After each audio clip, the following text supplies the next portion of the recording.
কারণ দুনিয়াতে যত আমল আছে সকল আমলের মূল হচ্ছে তাকওয়াল্লাহ, আল্লাহর ভয়। কিভাবে? মানুষের ভিতরে যদি আল্লাহর ভয় থাকতো, মানুষ কখনোই নাফরমান হইতে পারত না। মানুষের ভিতরে যদি আল্লাহর ভয় থাকতো, মানুষ কখনোই সুদ ঘুষ খাইতে পারত না। মানুষের ভিতরে যদি আল্লাহর ভয় থাকতো, মানুষ কখনোই পিতা মাতার সাথে খারাপ আচরণ করতে পারত না। মানুষের ভিতরে যদি ভয় থাকতো, মানুষ কখনোই জেনা ব্যভিচারের মধ্যে লিপ্ত হতে পারত না। আজকে দুনিয়াতে যত অন্যায় কাজ, এর একটাই কারণ যে আমাদের মাঝে তাকওয়ার অভাব, আল্লাহর ভয়ের অভাব।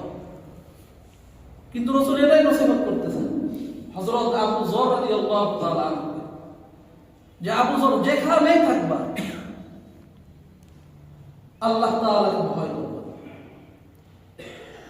এর দ্বারা বোঝা যায় যে যত আমল আছে সকল আমলের মূল হচ্ছে আল্লাহর ভয়। আর এই তাকওয়া সকল প্রকার সফলতা এবং কল্যাণের চাবিকাঠি। আল্লাহ তাআলা এই কথা কুরআনুল কারীমের মধ্যে বলেন, সূরাতুন নিসা 131 নম্বর আয়াতের মধ্যে বলেন, ওয়ালাকাদ ওয়াসাইনাল লাযীনা উতুল কিতাবা মিন ক্বাবলিকুম ওয়া ইয়্যাকুম আন ইত্তাকুল্লাহ। আল্লাহ তাআলা বলেন যে আমি তোমাদের আগে যাদেরকে কিতাব দিয়েছি তাদেরকে এবং তোমাদেরকে নির্দেশ দিয়েছি। কি নির্দেশ দিয়েছি? আনিত্তাকুল্লাহ, যে তোমরা সর্বদা আল্লাহ তাআলাকে ভয় করবে। তো দুনিয়াতে যত গুরুত্বপূর্ণ আহমিয়াতের কাজ আছে, বড় একটা কাজ আল্লাহ তাআলাকে ভয় করা। তাকওয়ার কেমন ফায়দা?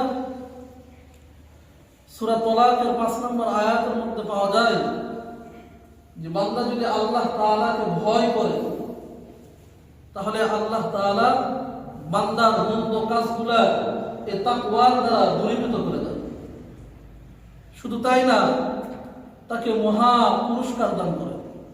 সূরা তালাকের মধ্যে পাওয়া যায় আল্লাহ তাআলা বলেন, ওয়া মান ইয়াত্তাকিল্লাহ ইউকাফির আনহু সাইয়্যাতিহি ওয়া ইউ'তিম লাহু আজরা। যে বান্দা যদি আল্লাহ তাআলাকে ভয় করে তাহলে ইউকাফির আনহু সাইয়্যাতিহি, বান্দার যে মন্দ কাজ আছে এই